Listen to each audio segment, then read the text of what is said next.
I mean, this is the subject of the mosque in Britain is something that I've been working on for a number of years.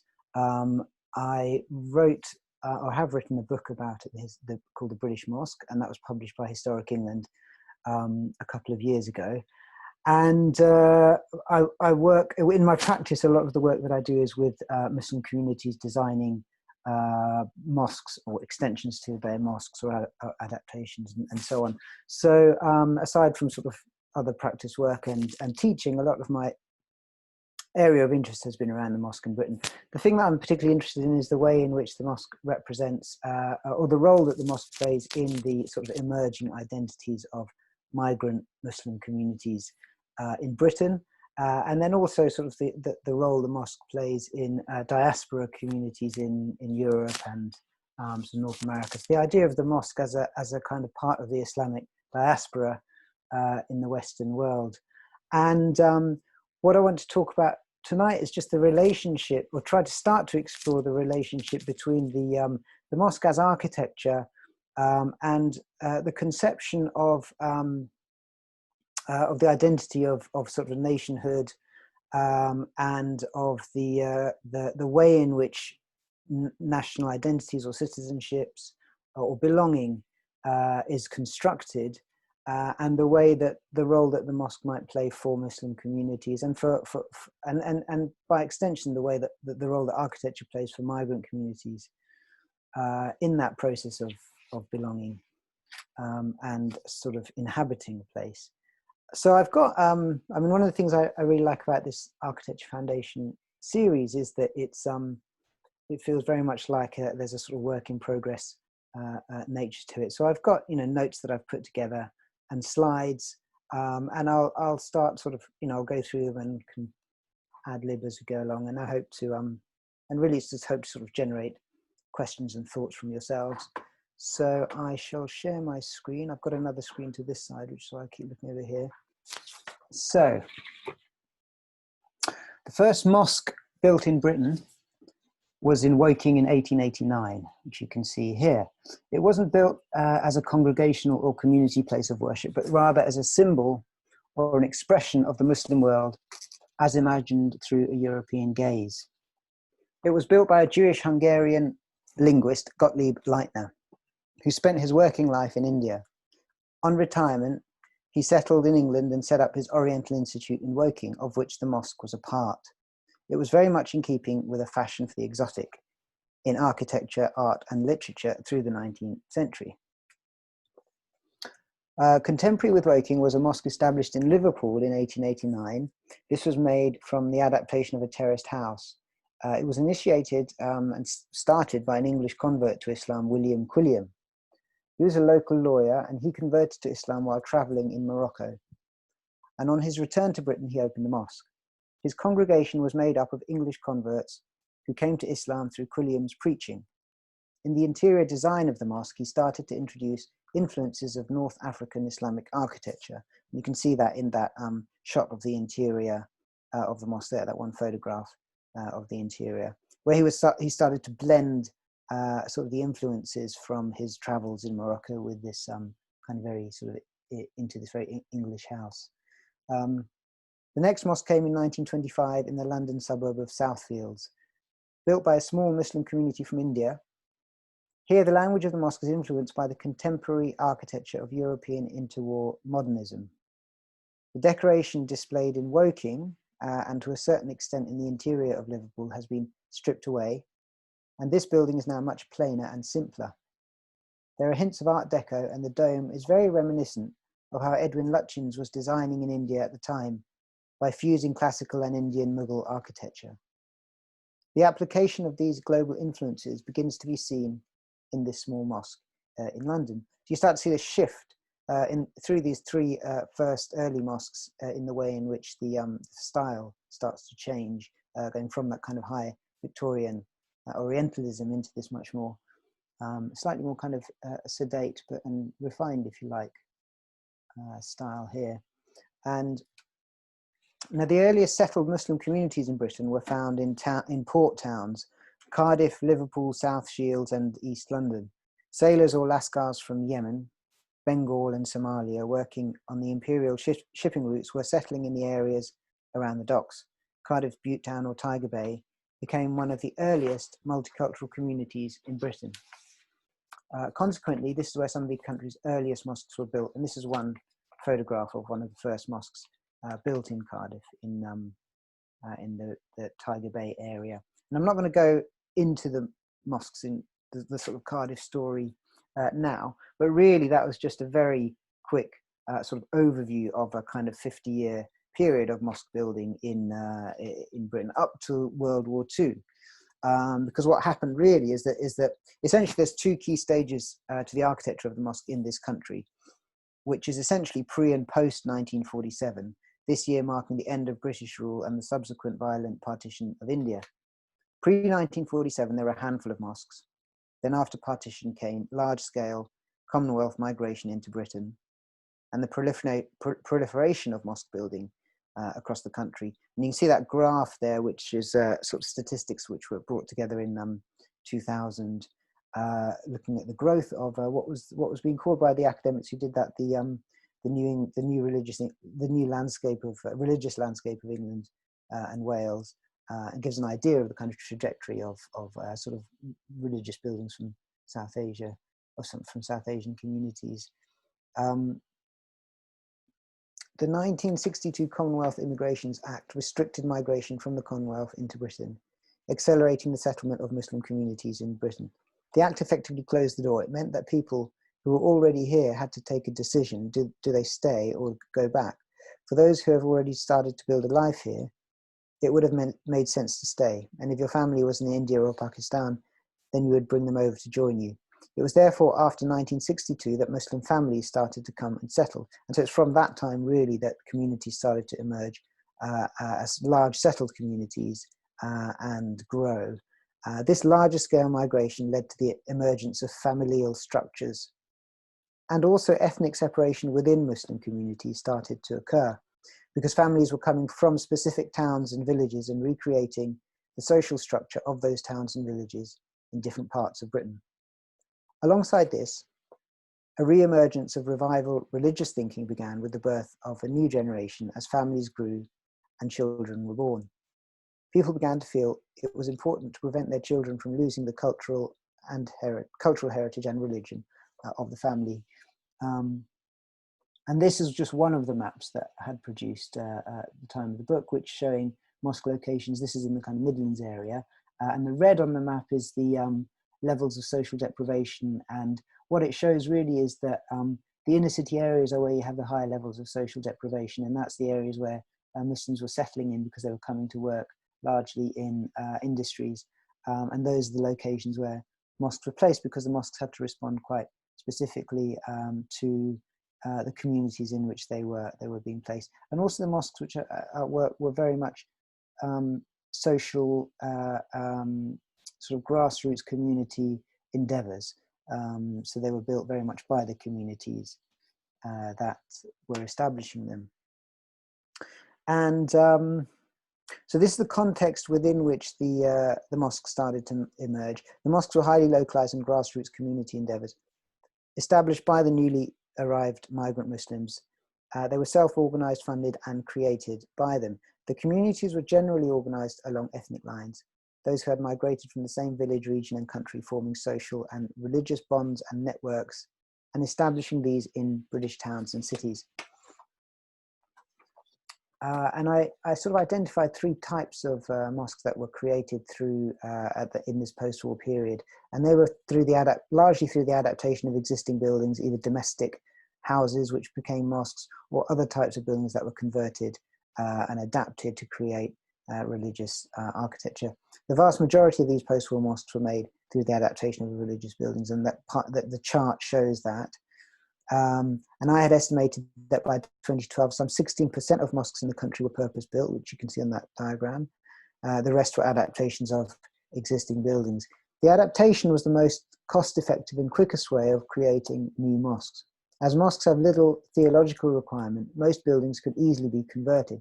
Essentially, they need to provide a prayer hall as large as possible, preferably one for men and one for women, for congregational prayer facing Mecca, along with ablution facilities. Where houses were converted to mosques, living rooms on the ground floor and bedrooms on an upper floor would be interlinked by removing separating walls to create the prayer halls. Domestic bathrooms would be adapted to create ablution facilities. Often gardens were built over, which you can see on this top left photograph here, sometimes in rudimentary ways to extend prayer space further. Many other building types have also become mosques, such as churches, cinemas, pubs, industrial units, and in each of these cases a series of adaptations were made to overlay this new religious function into an existing architectural form. Churches convert well because the church hall can simply be retained as a prayer hall with some additional features inserted which are specific to Muslim traditions.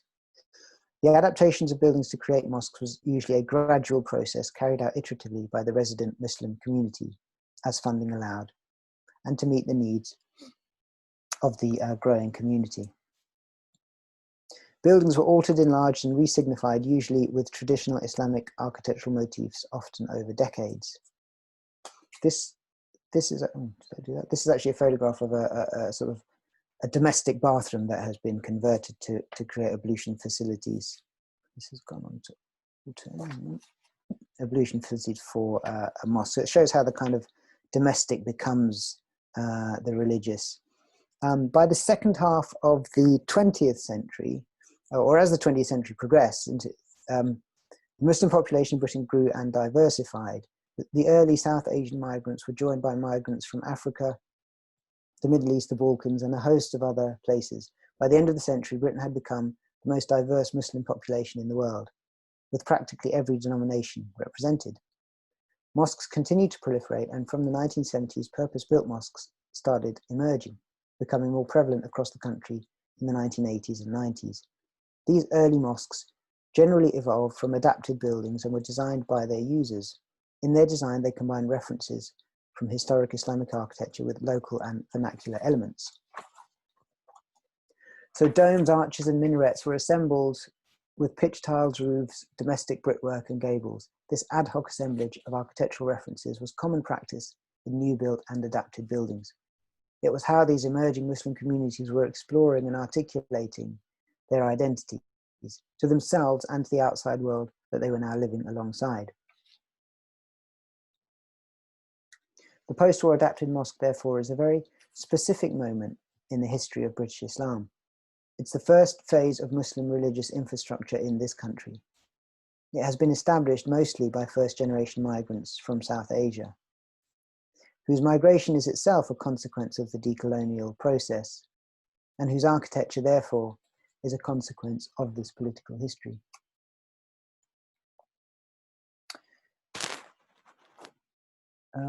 Just looking at my slide. The establishment of migrant populations in Britain and in new post-colonial context more broadly has required a series of cultural and political strategies for these diasporas to undertake. One of these has not only been the making of mosques, but the very process by which they have been made.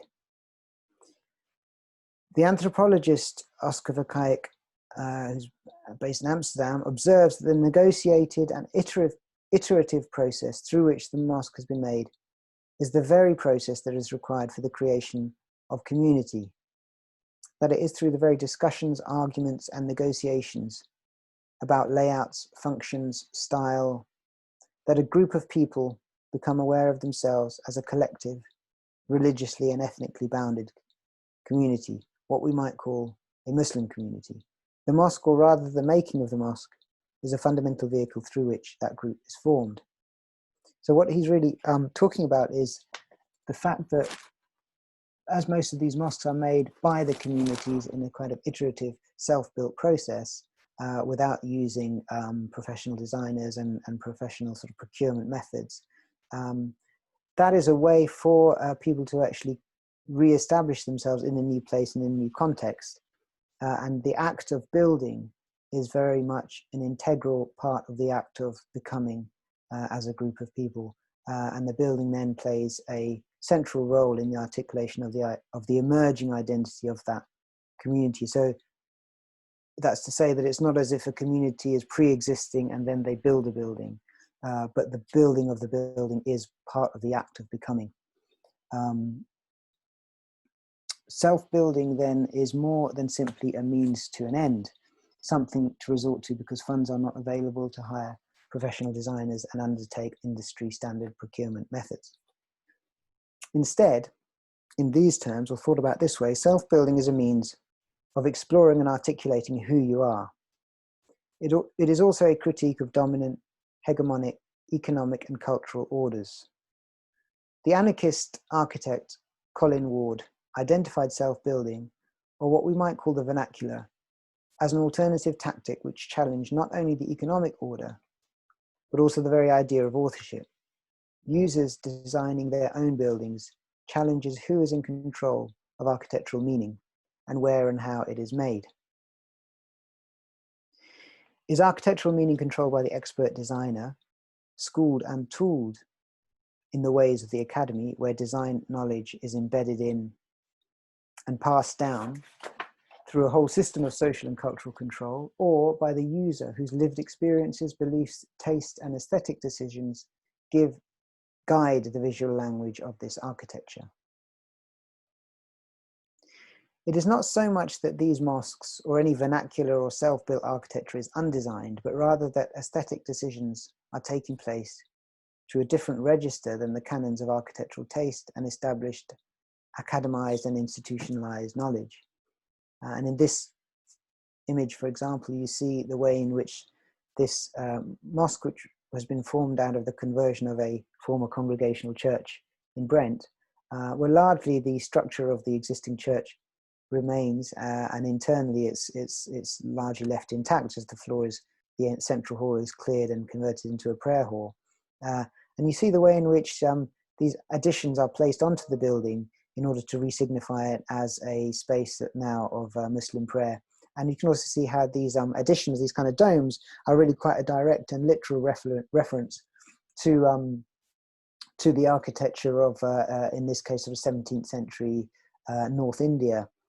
So the people who are creating this mosque through this adaptation are very quite specifically referencing these places, which in their imaginary they identify as examples of sort of Muslim culture and history and so on. And you start to see the beginnings of a, if you like, historicization taking place, which is something that I will talk about as we go on. The self-built mosque, in these terms, is a counterculture, where architectural meaning is made not on the drafting board, but in the complex life world of how it is inhabited, consumed, used, and lived. The vernacular, Colin Ward asserted, is dead in developed countries, but I would argue that through the mosque, it's very much alive. Self-built, vernacular, folk, or outsider, these are terms that overlap to describe this sort of unauthored, improvised style of building that the post-war mosque represents. It is positioned outside of mainstream architectural aesthetics, taste, design, and production. This is an interesting example that you can see here in Manchester, where the existing mosque was first created in the 1960s through the conversion of a working men's club, which is the dark red brick building. And then there was a house behind it which was added on to that building, and then the mosque was sort of extended into it. And then in around 2011, a new prayer hall was built at the end, which you see on the left-hand side of the plan. And a new wall was built around the front, which kind of wrapped the other bits of building together to create this sort of, to kind of amalgamate the different parts into one structure. So it's really, this is a process that has taken place over a number of decades, and the architecture emerges through this series of step-by-step alterations, which are kind of unplanned at the beginning, but they happen as time sort of and the community needs emerge. Descriptions of folk art are useful, I find, when thinking further about the architecture of the mosque. For example, its marginal status and formal qualities, which are shaped by the use of found materials, varying levels of technical skill, and idiosyncratic construction. This results in an architectural visual culture which nourishes potent fantasies about authenticity and purity, mixed into a heady cocktail with the addition of a dash of nostalgia, and I'm quoting there. The influential 20th century architectural historian and critic J.M. Richards proposed that in the vernacular tradition, it was acculturation and habit that determined the instinctive selection of materials, shapes and colours, and our emotional reaction to climate and social relations. He clarified these ideas in his study of suburbia, arguing that the suburban environment is the choice of people who know what they like. It has the one quality of all true vernaculars, that of being rooted in the people's instincts. For Richards, the vernacular was the assimilation of traditional knowledge by builders and others who are not architects in the existence of a seemingly subconscious architectural culture, the architecture of the people, by the people. And I've sort of gone into that idea of self-building and the vernacular in a little bit of detail, because I think there's a question that comes back later on as the mosque starts to become more formalized and as its language starts to become more sort of more, structured or academic, if you like. There's a question of whether this period of self-building or period of the vernacular mosque contains within it a sort of a more kind of political or explorative sort of sense of series of propositions about Muslim identity. And it's really, again, it's a sort of question in progress, if you like. It's something that I haven't really resolved as a series of propositions, but that's one of the reasons why I just want to talk about that a little bit more and then see if it ties together. A significant moment in Muslim post-colonial diasporic history happened in 1989. This was the year of what came to be known as the Rushdie Affair, when Ayatollah Khomeini of Iran issued a fatwa on the author Salman Rushdie following the publication of his novel, The Satanic Verses. It marked the first time that Muslim identity or Muslimness was brought into existence as a distinct category in this country. Before 1989, migrant or diasporic identities were largely discussed in racialized terms. It's really after this moment that the idea of Muslim as a separate religious racial category came about, and with it the emergence of a new type of Islamic identity. This identity was driven internally by the Muslim community self-identifying, and also externally in terms of the way in which Muslims were described by the wider media. An example of how shifts in identity formation were taking place can be seen in this young Muslim's account, as told by the BBC. Alias had felt uncomfortable going to mosques, which back in the 1980s were run almost exclusively by older South Asian men, whose first language was not English. So Alias went searching for Islamic guidance from younger English-speaking Muslims and found it. Under their influence, he reconnected with the faith of his parents' generation, but took it in a much more radical direction. The focus was on global Muslim identity rather than personal morality or spirituality. And I think radical is probably the wrong word to use in this sort of account. The point really is that he was, for this particular character, he was his Muslim identity, for the kind of construction of his Muslim identity, he was looking at a more kind of global field rather than looking specifically at his cultural roots. And it's interesting how that starts to become termed in certain sort of politicized language.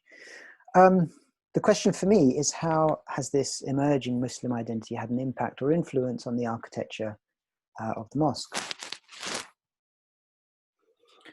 In my research, I've observed that from about 1990, this ad hoc improvised mosque architecture that I've been describing gave way to the mosque as a distinct architectural and cultural idea, with a much more conscious attempt to control its meaning and identity.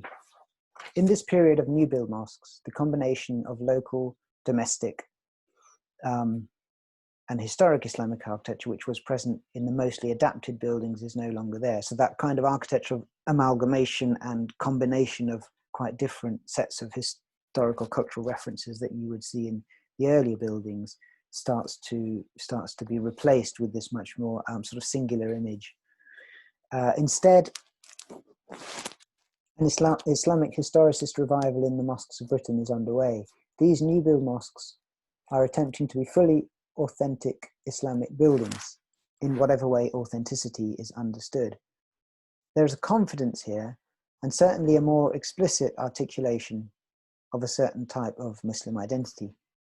And we'll look at some more examples in a bit. At the other end of the scale, there have also been a lot of proposals for modern or avant-garde mosques. These examples remain largely unbuilt. But what you see in these is the rejection of traditional or historicist Islamic architecture in favour of what might be described as more progressive visions. The historicist versus progressive debate in mosque architecture then becomes conflated with politicised debates about British Muslim culture and identity. That is to say, are Muslims or is Muslim culture forward or backward looking? Are communities progressive or conservative? And crucially, do Muslims share British values and do they belong? The architecture of the mosque then becomes a proxy through which these discourses of acceptance, separatism, integration, or exclusion are played out.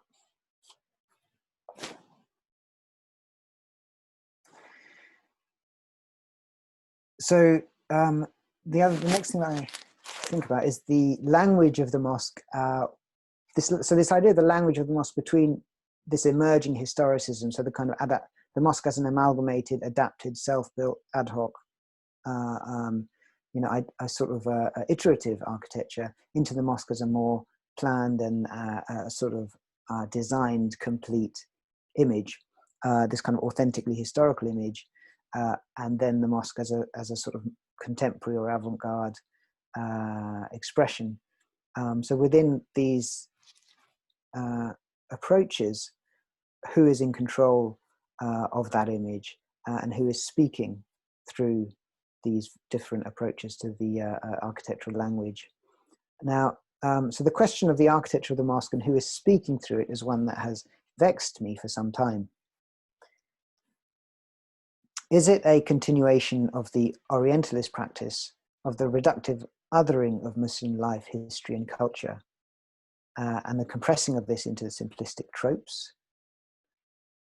Or is it a way for Muslim communities to take control of their own image and representation through the act of self-building, as well as through the visual language that they choose to deploy?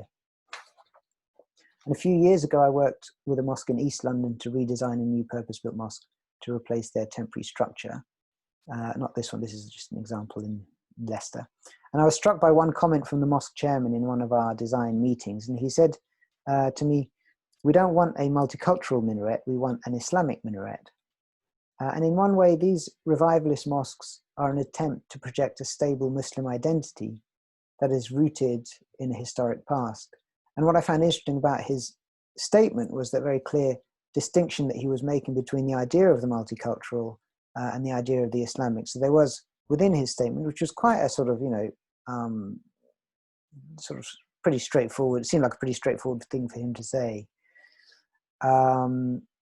There was a rejection of a particular idea of multiculturalism and replacing it with a particular idea of the Islamic. And the two things were not the same for him. So the revivalist mosques are, in a way, an attempt to project a stable Muslim identity rooted in the historic past. And in that historic past, authentic Islamic culture is imagined to have existed. And the attempt is to anchor Muslim experience and identity that has been disorientated through the process of colonization. And this idea of colonization as a process, well, not idea, but experience really of colonization as a process through which the historical and cultural trajectories of communities has been disrupted and led to various types of not only disorientation, but also a kind of what's sometimes described as epistemological rupture. So the kind of rupturing in the whole thought process and in the categories of thought and culture of colonized communities, and then the architecture in the diaspora, therefore, is a way, I think, of trying to reconstruct that which has been, if you like, sort of shattered, actually. With the Sufatul Islam Mosque in Bradford, which is this one, when the committee said they wanted a building that spoke unequivocally of being a mosque, they were demarcating what a mosque should look like for themselves and other Muslims, and that these buildings should be unequivocally Islamic. To return to the minaret, the question is whether it is multicultural or Islamic, and what is bound up in the mosque chairman's rejection of the multicultural in preference of the Islamic. In the rejection of the multicultural, the chairman seems to be rejecting a symbol of cultural integration or assimilation in favor of a clear sign and assertion of the epistemic other, that is, a diasporic Bangladeshi and Muslim identity. As the anthropologist James Clifford identified, one of the characteristics of diasporas is that they believe they are not and perhaps cannot be fully accepted by their host country, and that therefore they develop an ability to recreate a culture in diverse locations. There is, of course, a paradox in that multiculturalism as a state policy originating in the 1980s was intended to enable minority communities to maintain their distinctive cultural practices and identities, and that it is being rejected now by mainstream politicians on the right, who instead advocate for a more hegemonic idea of Britishness into which everyone is required to assimilate into. Indeed, there has recently arisen an institutional and discursive system of controls to police who is and who isn't British enough, from the Life in the UK test for new migrants, to the increasingly fluid definitions of terms such as terrorism, loyalty, radicalism, which circulate between politics and the mainstream media, and to which migrant or those who are subject to those terms have no access, and therefore no way of putting forward their position accordingly. Is it that the mosque chairman, and in a way for migrants and for all of those who are cast as other by dominant narratives of nationhood, was trying to articulate a language against this othering about which constructed these images of the nation to which he could never really belong? So in order to, if he was adopting the idea of the multicultural, would he be losing the one thing through which he could define his identity against this onslaught? So is the Islamic historicist revival that you see in the more recent architecture of the mosque an attempt to reconnect so that the communities are not left culturally adrift with no markers to attach to? Criticism of the mosque as alien, foreign, representing a culture out of step with Britishness, with British democratic values, and unable to live alongside and indeed within a liberal secular nation, are by now so well established that the inherent racism of such views is obscured. They are couched instead as rational objections. Indeed, the English Defence League's anti-Muslim rhetoric has been described as a rational Islamophobia, which is a socially acceptable form of racism, also common among the media, politicians, and intellectuals. And I'm quoting from a project called the LSE Democratic Audit. In some cases, such critiques, just to jump a couple of slides here. In some cases, such critiques are internalized. For example, Baroness Varsi in 2015 advocated for a quintessentially British form of Islam. Part of this was quintessentially British mosques. There is, she said, no need for a minaret. No need for a mosque to look like it doesn't fit into its environment. It doesn't need to be like that. I would love for there to be English design mosques. But there's a paradox at the heart of the nation, I think, described here by the urban theorist Susie Hall.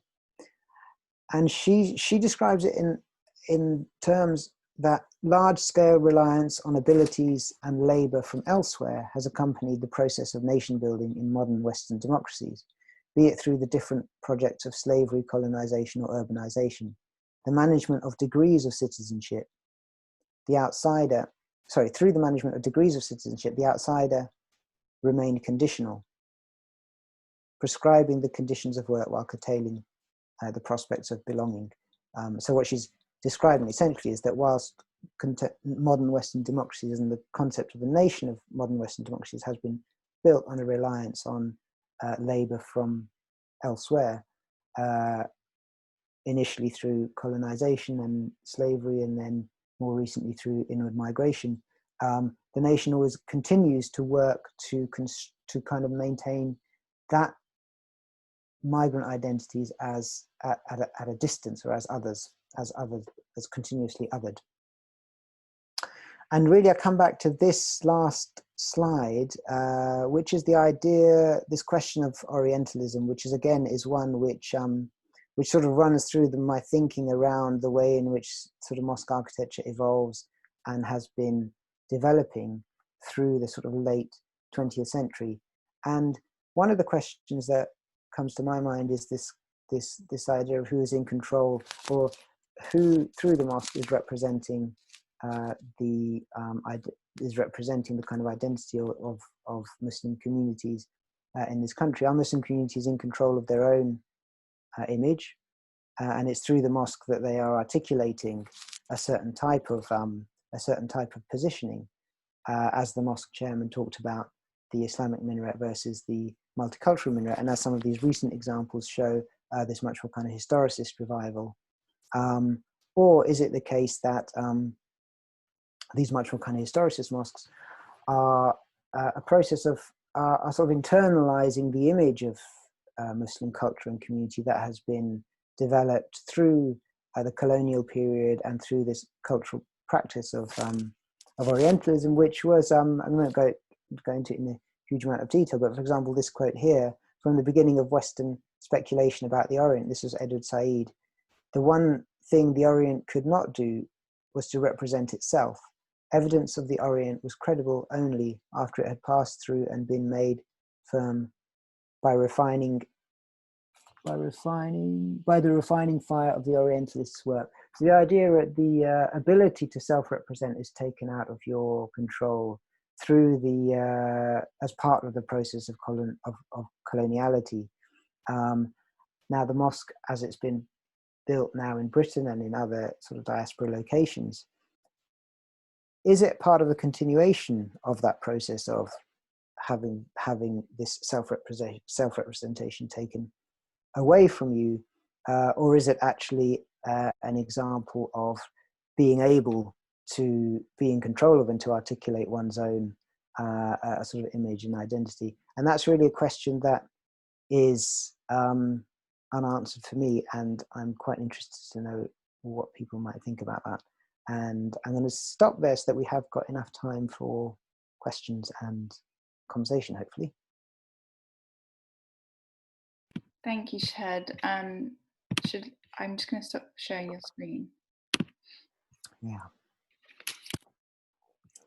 Thank you. That was so brilliant. I've seen you speak before, but it was really interesting and nice to see you kind of speak more about the creation of identity rather than like specific case studies like the Regent's Park Mosque.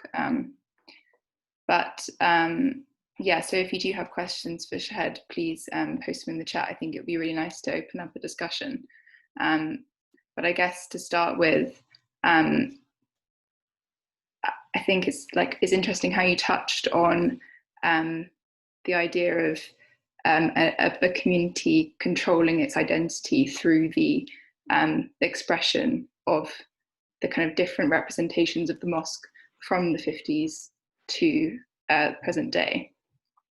And I guess this idea of kind of taking back ownership of public space, like seen through taking down statues in Bristol and in London, and kind of becoming all over Europe. And this kind of linking of, there has to be this link of the invited migration of the Jamaican and Indian, like the Commonwealth, and this kind of I guess, this like creation of this otherness that has happened over that time period. And it feels like this moment, that this kind of movement that's happening this year, is like taking back ownership of this digression of the representation of that identity. Would you talk a bit more about your kind of thoughts on the current situation? Yeah. I think, I mean, what I find interesting about the whole process by which mosques have been created, and also, other spaces that are used by migrant communities from, let's say, the kind of 1950s onwards, is that they are largely sort of unrecognized and unrecorded, and they don't get any kind of representation in the architectural world. And what happens then is, because the architectural world has a very particular way of deciding what is of architectural value and not of architectural value, and that's largely based on a certain type of form, an architectural product. And that architectural product needs a certain amount of money behind it. It needs certain ways of procurement. It has a whole kind of culture by which it comes about. But the architecture that's largely built and used by migrant communities is created in a whole other way, because money is obviously one big issue, that communities don't have funding, so they need to sort of raise money and build things iteratively and sort of piece by piece. And that results in a certain type of I think it results in really quite a new type of architectural language, and really quite an interesting type of architectural language, because people are then improvising. Things are not planned from the start, if you like. So there isn't necessarily an architectural vision which is then implemented, but the vision kind of emerges as the building progresses. And I think what's interesting about this sort of reclaiming of public space that we're seeing a little bit now is that sort of realization, I suppose, that there are huge swathes of people who are actually left out of being represented in the built environment. I think for me, the mosque is quite a good example, because it's quite a visible example. And I'm in a way, I mean, there's a lot of buildings that mosque buildings that you look at and you think, these are they're very kitsch and they're not very well put together. They're kind of terrible, the materials are not very good, and so on and so on. And you can level all of that criticism against them, but then also they do sort of represent a certain kind of resilience, and just sort of almost like stubbornness in the fact that they have been built because the communities has built them. You have to remember, these are people who've never built anything before in their life. They're not professional clients, they're not professional builders in some cases, or but they have sort of managed to change a whole kind of sort of religious landscape of this country just through sheer persistence, without any kind of help, if you like. And I think in relation to what's happening now, that it's the idea of sort of how people create and carve out spaces for themselves and for their sort of identities and communities and things, which is still very, very difficult, I think, for people to do, because we don't have, can't really think of many sort of examples where people really are able to sort of shape architecture in cities in the way that they really want to, or that really works for them. And I think mosques in one way kind of are just one sort of example of where people have done that. So I mean, there are obviously other religious buildings that also do that, of minority communities or kind of self-built communities, and other types of spaces as well, whether they be shops or other types of community centre. But I think there needs to be much more of a kind of recognition of this type of sort of architecture that's happening, and we look not so much at the we don't obsess so much with the kind of form or fabric, but look more at the kind of processes by which those architects have been made and the meaning that they have for the people that use them. Yeah, I agree. I think this has to be reflected in architectural culture more, the kind of social value, rather than just the aesthetic expression or the materiality, which, as you said, is often viewed through a very specific lens. Mm. which is kind of coming from one part of the demographic of this country. We have a question from Aisha, which I'm just going to unmute.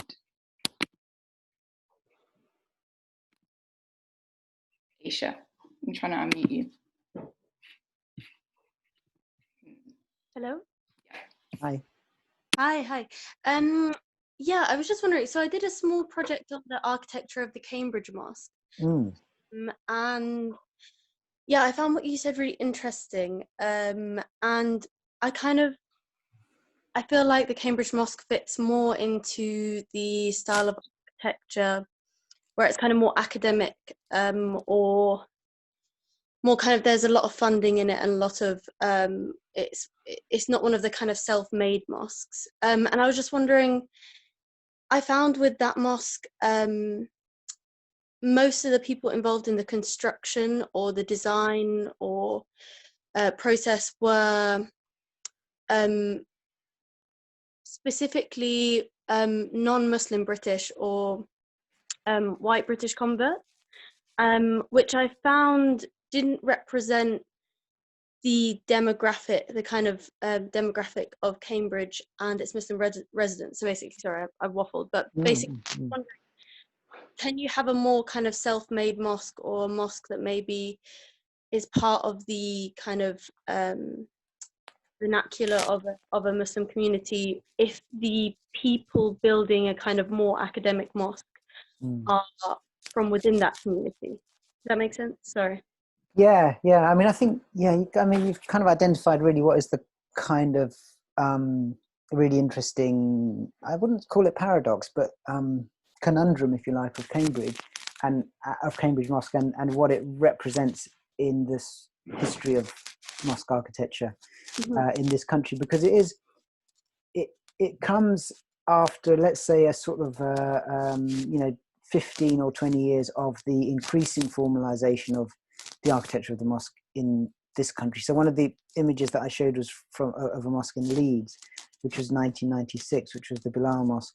And I sort of think that that's the first mosque where you start to see this singular image of Muslim architecture emerging in this country. So before that, the mosque was this amalgamated, self-built, iterative thing. And it's really from that Bilal Mosque in 96, you start to see a more coherent, planned design, if you like. And that was designed by an Iraqi designer, and it was I think it was an Indian or Pakistani Muslim community. I can't remember now. And I think the interesting thing about Cambridge, like you're saying, is it's very much an architectural project. There's a concept, and the concept is how to combine sort of English and Islamic architectural and cultural histories, and how to do that in quite an academic and designed and formal way. And in that, I think it does that really well, because it's produced this really quite remarkable building. And I think what you're asking is, in what way can the community that is of a certain sort of history or culture connect to that kind of architecture? Is that what you're sort of?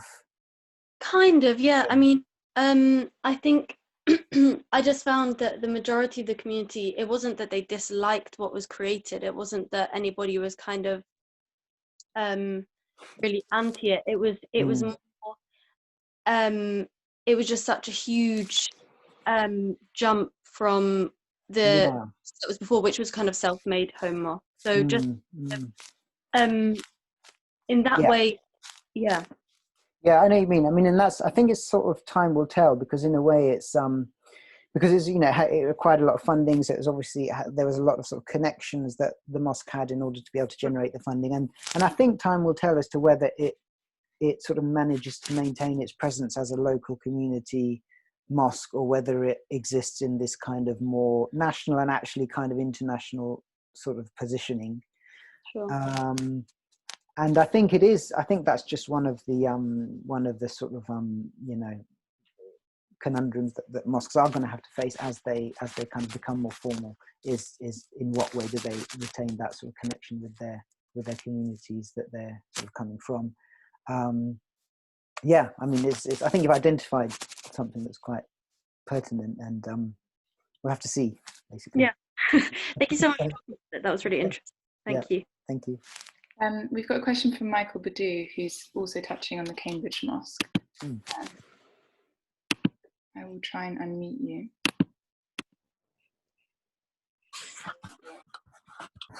Oh yeah. Hi, Shahed. Yeah. Hey, Michael. Hi there. Yes. Mr. Yeah, really enjoyed your talk. Thank you. First of all, really great talk. So, are you reading my question? I am. Or shall I read it out? Yeah, go on, read it out. Yeah. Yeah. So it's basically. So I'll summarize it. So it's basically to do with the mosque, the Cambridge Mosque, following on from the last question that Aisha, and also the wider notion of, I guess, what you might call indigenous Muslim communities in this country, which there aren't many, but there are a couple. Like I used to live in Norwich, and there's one in Norwich which is very British. And the one in Cambridge is interesting because there's a bit of background to it. That's actually spearheaded by another British convert Muslim who is a professor of theology at Cambridge University. But I understand it's an attempt to try and do something different than the kind of more regionally cultural mosques that are traditional in this country. So there's an idea about trying to tie those all together, and it's really interesting. The last question, when she did the study on it, I showed that she discovered that there was some resistance to that. But it's quite interesting because it's kind of non-denominational, that mosque, which is I think it's the only one I know of which is attempting to be non-denominational. So they have, I think during Ramadan they had imams and scholars from all over the world, and it was very deliberately. Some came from Saudi, some came from South Asia, some came from the Balkans. And it was very deliberate that they're trying to make something different. So I don't know what your thoughts about that in the context of your talk. Yeah. I mean, I think because in a way Cambridge is really sort of setting itself up to be this cosmopolitan mosque, I suppose you could call it. And to form, that's right, exactly.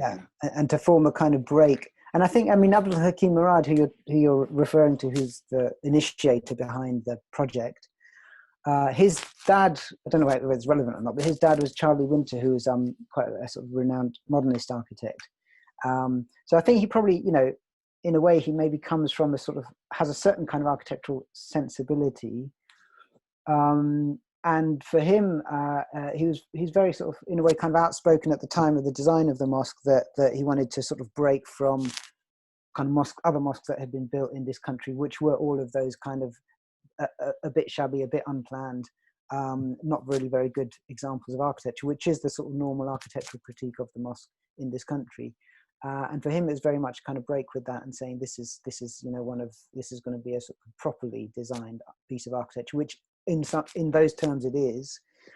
And it's interesting. I think this kind of shift. I mean, I sort of wonder whether this kind of positioning of it as this kind of cosmopolitan sort of institution, which almost like transcends the kind of, sort of like localisms of the other mosques in the country, is something that has maybe started to happen more recently. Because there's interesting. I was there. Funny story. Well, I think it's a funny story, but I was there for this kind of one Saturday, and the imam was giving a sort of tour of the mosque. And he started his tour by standing in the prayer hall and saying, this mosque has 16 columns. 4 columns represent the 4 schools of Sunni thought, and 12 columns represent the 12 Shia imams. So in that way, we are sort of combining all of these different parts of Islamic culture into this one building. And I thought that's interesting because I've never heard that explanation before. And you know, I've talked to a lot of, you know, I've been talking to them about the mosque since it was going into planning. So, and I wrote about it, and I've written a couple of articles about it, and no one's ever told me that story.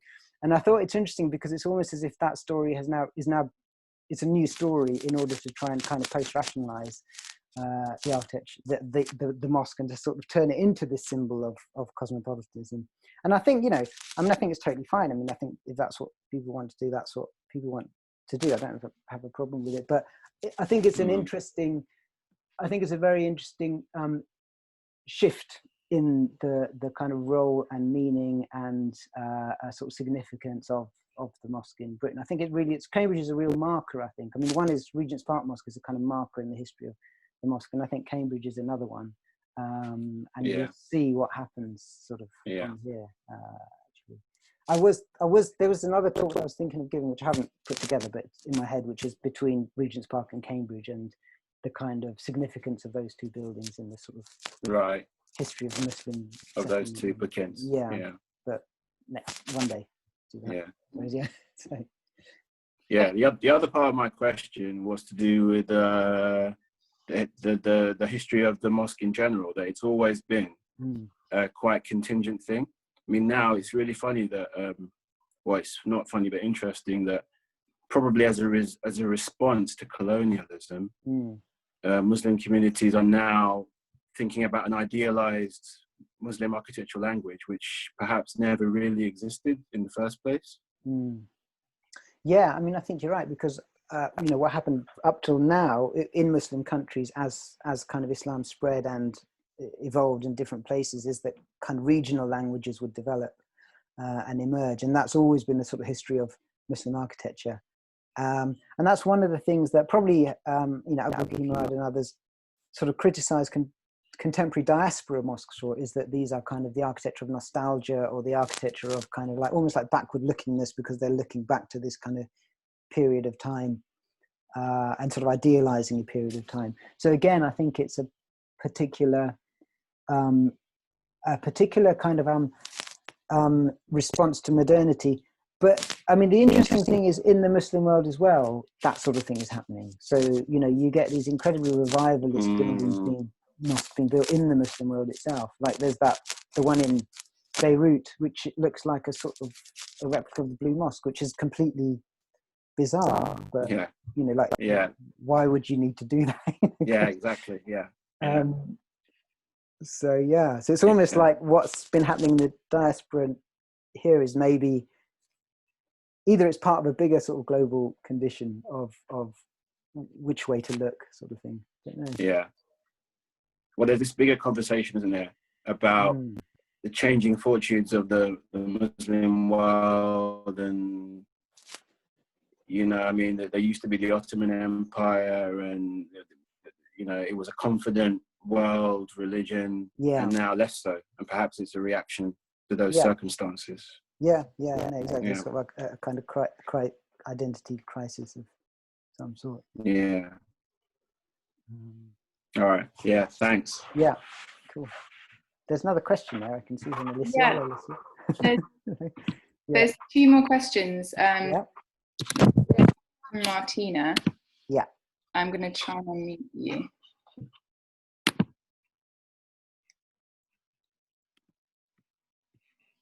Okay, I think I'm going to just combine the last two questions.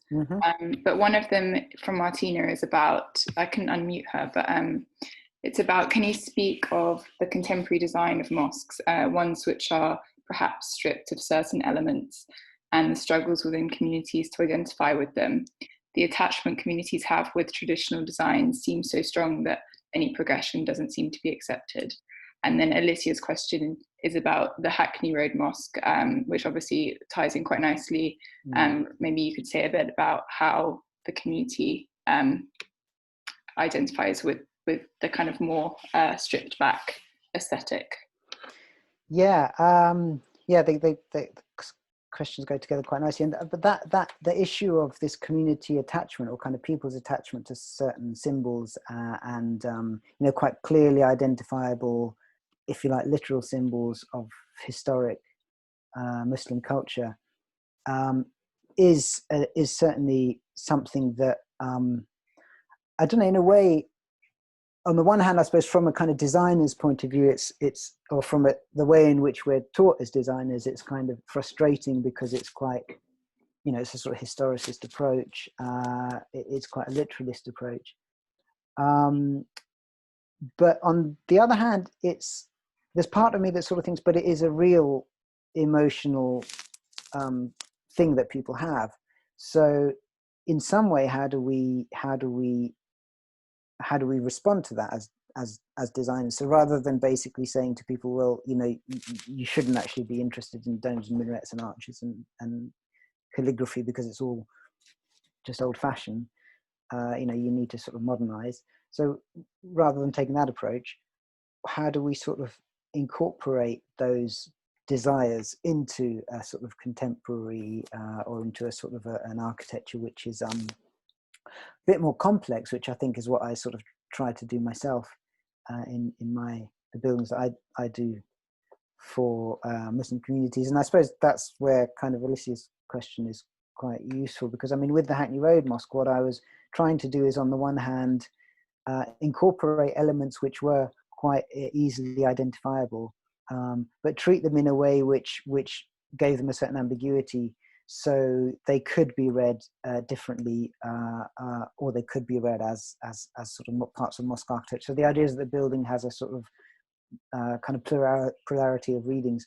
And I think the thing that vindicates that building for me is that the community, which is a very, you know, local Bangladeshi community, first generation migrant community that runs the mosque, they really like it. So they basically, you would say to me, you know, we actually didn't really understand your drawings, but we like the building, which is lucky. But so that really sort of is the kind of indication. And they like the fact that people passing on the street like to take pictures of it, or it generates kind of an interest. And also, I think there are people who do also say that they didn't realize it was a mosque when they first looked at it. And I kind of quite like that sort of ambiguity about buildings as well. But then once you do know, then obviously it kind of makes sense. And I've only really had one other client who's come to me on the basis of that building saying that we want something a bit more like that. And that's the building that I designed in Aberdeen. And they were quite specifically looking for a sort of, if you like, contemporary approach to the mosque. But I do kind of resist the sort of tendency towards the, if you like, avant-garde, where the sort of where you completely lose that connection with, I don't know, the sort of simplistic, if you like. I think there needs to be a place for the kind of simple, literal, emotive response that people are looking for in their architecture. And for me, that's getting that balance is really the thing, that it's that tension that I'm really sort of struggle with, I suppose. I mean, I don't do loads of mosques. I don't have that many people that want me to design mosques, but you know, the few that I do, I try to sort of do in that way.